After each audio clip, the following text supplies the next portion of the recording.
So hello guys, welcome back to my channel. So one of the most unexpected dives here at the EV Summit here at SMX is this GWM Ora 03.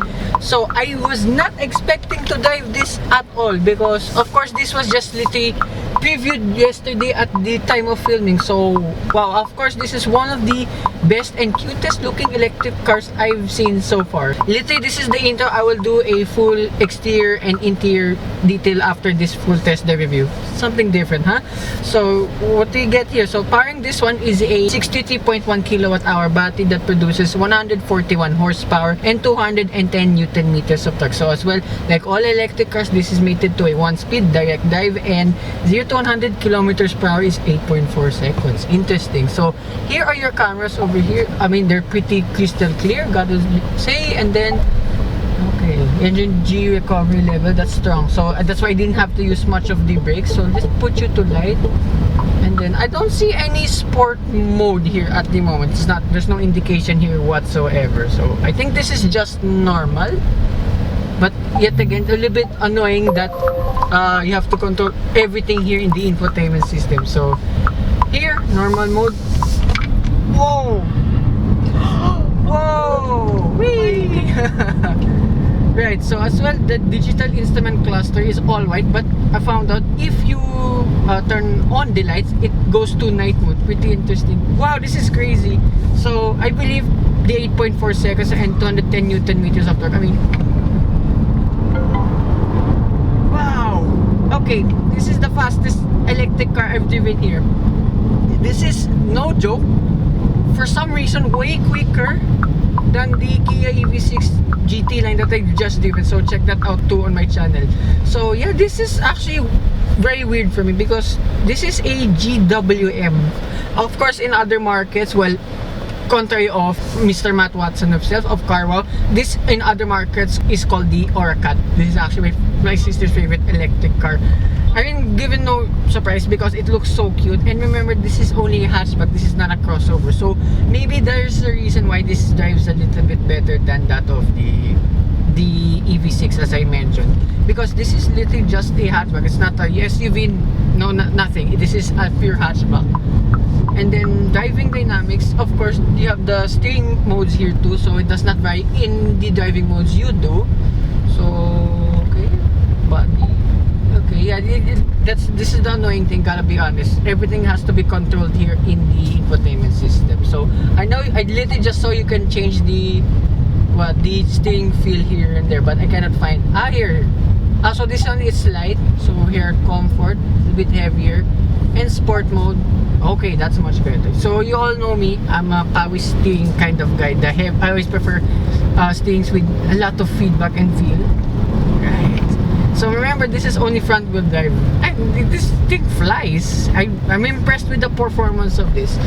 So yeah, this is literally my first time here. I've never expected to drive this. I didn't even watch the preview of my fellow YouTubers on YouTube. This is a little first time for me. And steering feel now, since it's heaviest. Sport mode's really heavy, like really heavy, but I like it. Wow, my God, that's insane.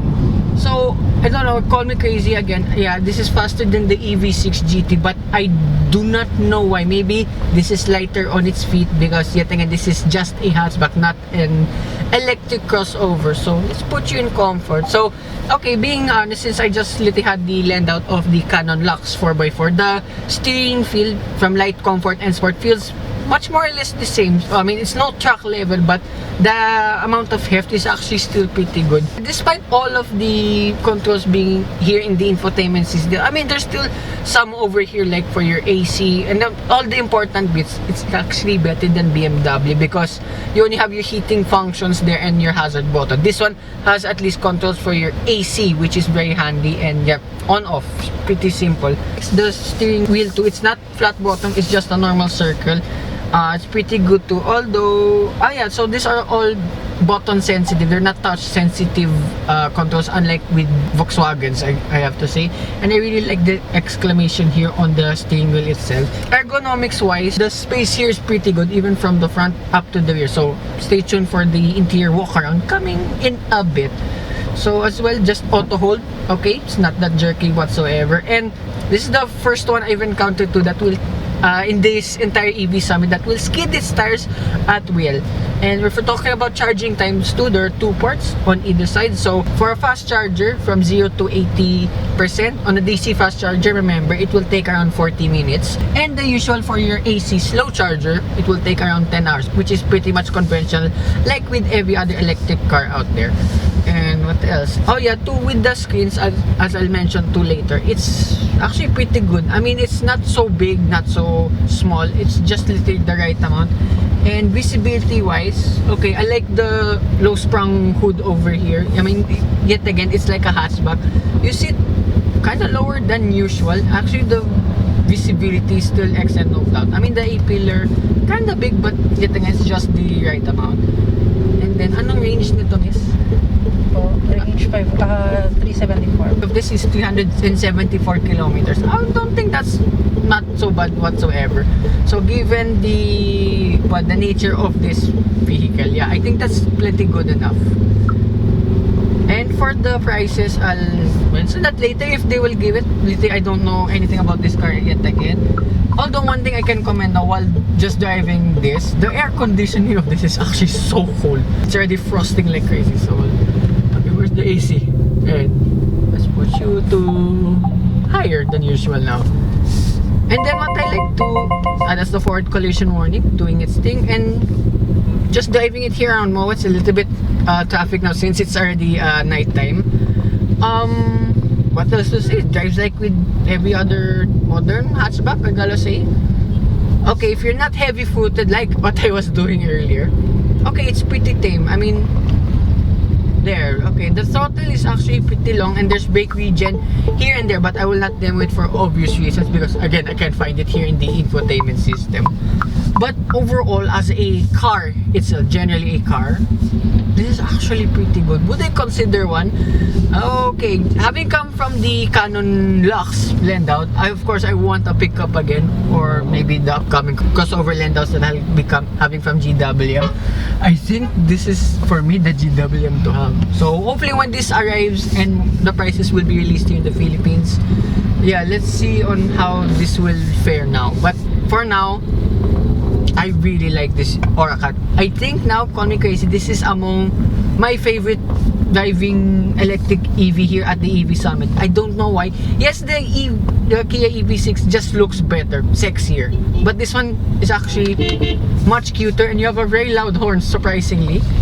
And then here, big test for this Ora Cat. I'll say Ora Cat, it's named Ora Cat in other countries anyway. Oh wow. Soaks up the bumps pretty well. So despite having a little bit of firm suspension only, still soaks up bumps and humps pretty well. So yet again, being electric cars, you have a very stiffer suspension than usual. Not with this Ora Cat, not to my surprise though. I think this is one of the more perfect electric cars out there. And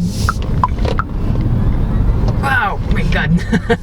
So yeah, I love this Ora. So hopefully a full test drive review, maybe even land out of this coming soon. So yeah, for once, let's go back in the EV Summit in their booth and check out the exterior and interior. So back here in the convention center, sorry this will be a little bit quick because it's already 6 PM, the closing time of the event. Exterior wise, yet again, this is among one of the cutest electric cars I've ever seen. You get LED lights up front too. So here again is the electric motor. So what I've driven is the 400 version. So this one's what I'm sitting on, and the one, there's another one there in the back. Those are the 500 versions.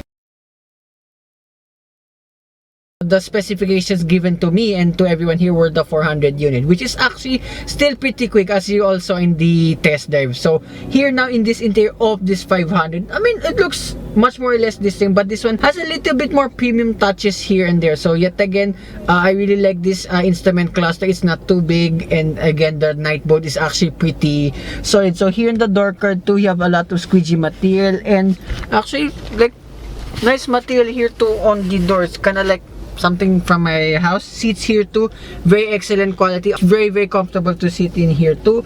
And then yet again, you have your air conditioning switches here right in front. Reminds me of Pagani. Anyway, so again, the dashboard here is like that felt-ish material here. It is really nice to the touch.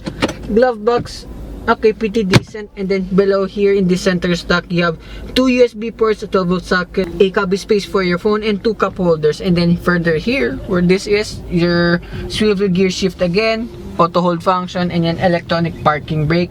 And then further here, you have your wireless charging pad, a cubby space, and a center console box. The space in there is actually pretty decent. And above here, you have your safety reminders along with your LED lights. And I forgot to mention too, look, you have a sunroof over here for this Ora. This is actually really good here. I mean, for this price point, it's actually pretty good. So visor, you only have a vanity mirror right here. They don't extend. I already tried it earlier on. Staying with here too is among one of my favorites now among every electric car. Although I wish it was flat bottom, but at the same time I don't mind it. And as well, all the buttons here serve a purpose anyway. And yet again, here's the Ora logo over here in the middle. It's actually pretty cute because it resembles an exclamation mark. So seats here in the rear, just as comfortable like the ones in front.